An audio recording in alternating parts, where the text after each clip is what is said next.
ಮಳೆಗಾಲದಲ್ಲಿ ಹರಡಬಹುದಾದ ಸಾಂಕ್ರಾಮಿಕ ರೋಗಗಳ ನಿಯಂತ್ರಣಕ್ಕೆ ಪ್ರತಿಯೊಬ್ಬರೂ ಎಚ್ಚರ ವಹಿಸುವಂತೆ ಜಿಲ್ಲಾ ಆರೋಗ್ಯ ಮತ್ತು ಕುಟುಂಬ ಕಲ್ಯಾಣಾಧಿಕಾರಿ ಡಾಕ್ಟರ್ ಸತೀಶ್ ಕುಮಾರ್ ಅವರು ಕೋರಿದ್ದಾರೆ. ನಗರದ ತಮ್ಮ ಕಚೇರಿಯಲ್ಲಿ ಸುದ್ದಿಗೋಷ್ಠಿಯಲ್ಲಿ ಮಾಹಿತಿ ನೀಡಿದ ಅವರು, ಒಂದೇ ಕಡೆ ನೀರು ನಿಲ್ಲೋದ್ರಿಂದ ಸೊಳ್ಳೆಗಳ ಉತ್ಪತ್ತಿಗೆ ಕಾರಣವಾಗುತ್ತೆ. ಆದ್ದರಿಂದ ನೀರು ನಿಲ್ಲದಂತೆ ಗಮನ ಹರಿಸಬೇಕು. ತೆಂಗಿನ ಚಿಪ್ಪು, ಟೈರ್, ಬಕೆಟ್ ಮತ್ತಿತರಗಳಿಂದ ಸೊಳ್ಳೆಗಳು ಉತ್ಪತ್ತಿಯಾಗುವ ಸಾಧ್ಯತೆ ಇದೆ. ಆದ್ದರಿಂದ ಪರಿಸರ ಶುಚಿತ್ವಕ್ಕೆ ಒತ್ತು ನೀಡಬೇಕೆಂದು ಜಿಲ್ಲಾ ಆರೋಗ್ಯ ಮತ್ತು ಕುಟುಂಬ ಕಲ್ಯಾಣಾಧಿಕಾರಿಯವರು ಮನವಿ ಮಾಡಿದರು. ಸೊಳ್ಳೆಗಳಿಂದ ಡೆಂಗ್ಯೂ, ಮಲೇರಿಯಾ, ಚಿಕುನ್ಗುನ್ಯಾ ಸೇರಿದಂತೆ ಸಾಂಕ್ರಾಮಿಕ ರೋಗಗಳು ಹರಡುವ ಸಾಧ್ಯತೆ ಇದೆ. ಆದ್ದರಿಂದ ಈ ಬಗ್ಗೆ ಎಚ್ಚರ ವಹಿಸಬೇಕೆಂದು ಡಾಕ್ಟರ್ ಸತೀಶ್ ಕುಮಾರ್ ಅವರು ಸಲಹೆ ನೀಡಿದರು. ಹಗಲು ವೇಳೆಯಲ್ಲಿ ಸೊಳ್ಳೆ ಕಚ್ಚೋದ್ರಿಂದ ಡೆಂಗ್ಯೂ ಸೇರಿದಂತೆ ಸಾಂಕ್ರಾಮಿಕ ರೋಗ ಬರುವ ಸಾಧ್ಯತೆ ಇದೆ ಎಂದರು. ಜಿಲ್ಲೆಯಲ್ಲಿ ಜನವರಿಯಿಂದ ಇಲ್ಲಿಯವರೆಗೆ 1634 ಡೆಂಗ್ಯೂ ಮಾದರಿಯನ್ನ ಪರೀಕ್ಷೆ ಮಾಡಲಾಗಿದ್ದು 29 ದೃಢಪಟ್ಟಿದ್ದು ಚಿಕಿತ್ಸೆ ನೀಡಿ ಗುಣಪಡಿಸಲಾಗಿದೆ. ಹಾಗೆಯೇ ಮಲೇರಿಯಾ, ಚಿಕುನ್ಗುನ್ಯಾ ಮತ್ತಿತರ ಸಾಂಕ್ರಾಮಿಕ ರೋಗಗಳು ವರದಿಯಾಗಿಲ್ಲ ಅಂತ ಡಾಕ್ಟರ್ ಸತೀಶ್ ಕುಮಾರ್ ಅವರು ತಿಳಿಸಿದರು. ರಾಷ್ಟ್ರೀಯ ರೇಬಿಸ್ ನಿಯಂತ್ರಣ ಕಾರ್ಯಕ್ರಮದಡಿ ಹಲವು ಜಾಗೃತಿ ಕಾರ್ಯಕ್ರಮ ಹಮ್ಮಿಕೊಳ್ಳಲಾಗಿದೆ. ಜಿಲ್ಲೆಯಲ್ಲಿ ಜನವರಿಯಿಂದ ಇಲ್ಲಿಯವರೆಗೆ 3874 ನಾಯಿ ಕಡಿತ ಪ್ರಕರಣಗಳು ವರದಿಯಾಗಿದ್ದು, ರೇಬಿಸ್ ನಿರೋಧಕ ಲಸಿಕೆ ಪಡೆದು ಎಲ್ಲರೂ ಗುಣಮುಖರಾಗಿದ್ದಾರೆಂದರು. ಆ ಹಿನ್ನೆಲೆಯಲ್ಲಿ ಇವತ್ತಿನ ದಿವಸ ನಾವು ಇಲಾಖೆಯ ವತಿಯಿಂದ ಏನು ಸರ್ಕಾರ ನಮಗೆ ನಿರ್ದೇಶನ ನೀಡಿದೆ ಅದರಂತೆ ನಾವು ಈಗ ಮುನ್ನೆಚ್ಚರಿಕೆ ಕ್ರಮವನ್ನು ಕೂಡ ವಹಿಸಿದ್ದೇವೆ. ಜಿಲ್ಲೆಗೆ ಸಂಬಂಧಪಟ್ಟಂತೆ ನಮಗೆ ಇಲ್ಲಿಯವರೆಗೆ 29 ಡೆಂಗು ಪ್ರಕರಣಗಳು, ಜನವರಿಯಿಂದ ಇಲ್ಲಿಯವರೆಗೆ 29 ಡೆಂಗು ಪ್ರಕರಣಗಳು ವರದಿಯಾಗಿದೆ.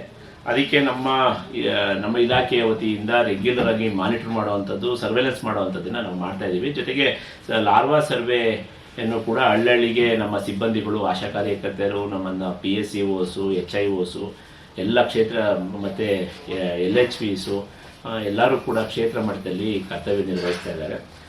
ಏನಂದರೆ ಸಿಟಿಯಲ್ಲಿ ಅರ್ಬನ್ನಲ್ಲಿ ಮೊದಲನೇ ಶುಕ್ರವಾರ ಮತ್ತು ಮೂರನೇ ಶುಕ್ರವಾರ ಮನೆ ಭೇಟಿ ಮಾಡಿ ಲಾರ್ವಾ ಸರ್ವೆ ಮಾಡುವಂಥದ್ದು, ಅಂದರೆ ಸೊಳ್ಳೆ ಉತ್ಪತ್ತಿ ತಾಣಗಳನ್ನ ಐಡೆಂಟಿಫೈ ಮಾಡಿ ಅದರಲ್ಲಿ ಲಾರ್ವಾ ಏನಾದರೂ ಇದ್ದರೆ, ಸೊಳ್ಳೆ ಮರಿಗಳೇನಾದರೂ ಇದ್ದರೆ ಅದನ್ನು ನಾಶ ಮಾಡುವಂಥದ್ದನ್ನು ಮಾಡ್ತಾ ಇದ್ದೀವಿ. ಜೊತೆಗೆ ಹಳ್ಳಿಯಲ್ಲಿ ನಮ್ಮ ಕಾರ್ಯಕರ್ತರು ಆರೋಗ್ಯ ಕಾರ್ಯಕರ್ತರು ಹೋದಂಥ ಸಂದರ್ಭದಲ್ಲಿ ಈ ಒಂದು ಲಾರ್ವಾ ಸರ್ವೆಯನ್ನು ಕ್ವಾಲಿಟಿಯಾಗಿ ನೋಡಿ, ಏನಂದರೆ ಎಲ್ಲೂ ಕೂಡ ಈ ಒಂದು ಸೊಳ್ಳೆ ತಾಣಗಳೇನಾದ್ರು ಇದ್ದರೆ ಅದನ್ನು ನಾಶಪಡಿಸಬೇಕು ಅಂತ ಈಗಾಗಲೇ ನಾವು ಸೂಚನೆಯನ್ನು ಕೂಡ ಕೊಟ್ಟಿದ್ದೀವಿ. ಮತ್ತು ಏನಾದರೂ ಈ ಸಂದರ್ಭದಲ್ಲಿ ನಿಮಗೆಲ್ಲರಿಗೂ ಗೊತ್ತಿರೋ ಹಾಗೆ ಈ ಫ್ಲೂ ಹರಡುವಂಥದ್ದು ಚಾನ್ಸಸ್ ಇರ್ತದೆ. ಅದಕ್ಕೆ ನಾವು ಅಗತ್ಯ ಮಾತ್ರೆಗಳು, ಅದಕ್ಕೆ ಬೇಕಾಗುವಂಥ ಔಷಧಿಗಳನ್ನು ಸರಬರಾಜು ಇಟ್ಕೋಬೇಕು ಅಂತಲೂ ಕೂಡ ಎಲ್ಲ ಆರೋಗ್ಯ ಕೇಂದ್ರಗಳಿಗೆ ಇನ್ಸ್ಟ್ರಕ್ಷನ್ಸ್ ಕೂಡ ಕೊಟ್ಟಿದ್ದೀವಿ. ಈಗ ಅಗತ್ಯ ಕ್ರಮಗಳನ್ನ ಕೂಡ ವಹಿಸಿದ್ದೀವಿ. ಜೊತೆಗೆ ಏನು ಅಗತ್ಯಕ್ಕೆ ತಕ್ಕಂತೆ ನಮಗೆ ಔಷಧಿ ಕೂಡ ಸರಬರಾಜು ಆಗ್ತಾ ಇದೆ. ಈಗ ನಿಮ್ಮೆಲ್ಲರಿಗೂ ಗೊತ್ತಿದೆ, ರೇಬಿಸ್ ವ್ಯಾಕ್ಸಿನ್ಸು ಕೂಡ ನಮ್ಮ ಜಿಲ್ಲೆಯಲ್ಲಿ ಇದೆ. ಮತ್ತು ಹಾವು ಕಡಿತ ಪ್ರಕರಣಗಳು ಈ ಸಂದರ್ಭದಲ್ಲಿ ವರದಿಯಾಗೋ ಚಾನ್ಸಸ್ ಇರೋದ್ರಿಂದ ಅದಕ್ಕೂ ಕೂಡ ಅಗತ್ಯವಾಗಿ ಬೇಕಾಗುವಂಥ ASV ಏನಂದರೆ ವಿಷ ನಿರೋಧಕ ಔಷಧಿಯನ್ನು ಕೂಡ ನಮ್ಮ ಎಲ್ಲ ಸಂಸ್ಥೆಗಳಲ್ಲೂ ಕೂಡ ಅಗತ್ಯ ದಾಸ್ತಾನು ಇಟ್ಕೊಳ್ಳೋದಕ್ಕೆ ಕೂಡ ನಾವೀಗ ಆಲ್ರೆಡಿ ಒಂದು ಸೂಚನೆಯನ್ನು ಕೂಡ ಕೊಟ್ಟಿದೆ.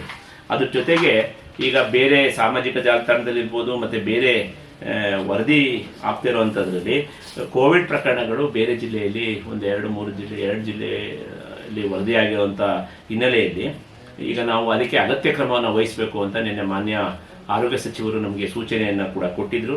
ನಮ್ಮ ಜಿಲ್ಲೆಗೆ ಸಂಬಂಧಪಟ್ಟಂತೆ ಈಗ N95 ಮಾಸ್ಕ್ ಇರ್ಬೋದು, PPE ಕಿಟ್ ಇರ್ಬೋದು, ಟ್ರಿಪಲ್ ಲೇಯರ್ ಮಾಸ್ಕ್ ಇರ್ಬೋದು, ದಾಸ್ತಾನಿದೆ, ಯಾವುದೇ ಕೊರತೆ ಇಲ್ಲ. ಜೊತೆಗೆ ನಾವೀಗ ಆಲ್ರೆಡಿ ಡಿಸ್ಟ್ರಿಕ್ಟ್ ಹಾಸ್ಪಿಟಲ್ಗೆ ನಾವು ಅಗತ್ಯವಾಗಿ ಏನಾದರೂ ಈ ಥರ ಕೋವಿಡ್ ಪ್ರಕರಣಗಳು ವರದಿಯಾದರೆ ಅಡ್ಮಿಷನ್ ಮಾಡೋದಕ್ಕೆ ಕೂಡ ನಾವು ಸಿದ್ಧತೆಗಳನ್ನ ಮಾಡ್ಕೊಂಡಿದ್ದೀವಿ.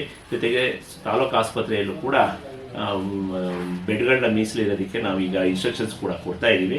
ಯಾವುದೇ ರೀತಿ ಅಂದರೆ ನಮಗೇನು ನಮ್ಮ ಇಲಾಖೆ ವತಿಯಿಂದ ಸಿದ್ಧತೆಗಳನ್ನ ಮಾಡ್ಕೋಬೇಕು ಅದನ್ನು ನಾವು ಮಾಡ್ಕೊಂಡಿದ್ದೀವಿ.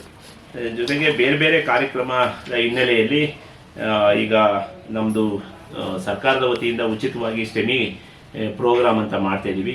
ಗೋಷ್ಠಿಯಲ್ಲಿ ಜಿಲ್ಲಾ ಕ್ಷಯರೋಗ ನಿರ್ಮೂಲನಾಧಿಕಾರಿ ಡಾಕ್ಟರ್ ಸನತ್ ಕುಮಾರ್, ಸಾಂಕ್ರಾಮಿಕ ರೋಗಗಳ ನಿಯಂತ್ರಣಾಧಿಕಾರಿ ಡಾಕ್ಟರ್ ಶ್ರೀನಿವಾಸ್, ಜಿಲ್ಲಾ ಆರೋಗ್ಯ ಶಿಕ್ಷಣಾಧಿಕಾರಿ ಶಾಂತಿ ಪಾಲ್ಗೊಂಡಿದ್ದರು.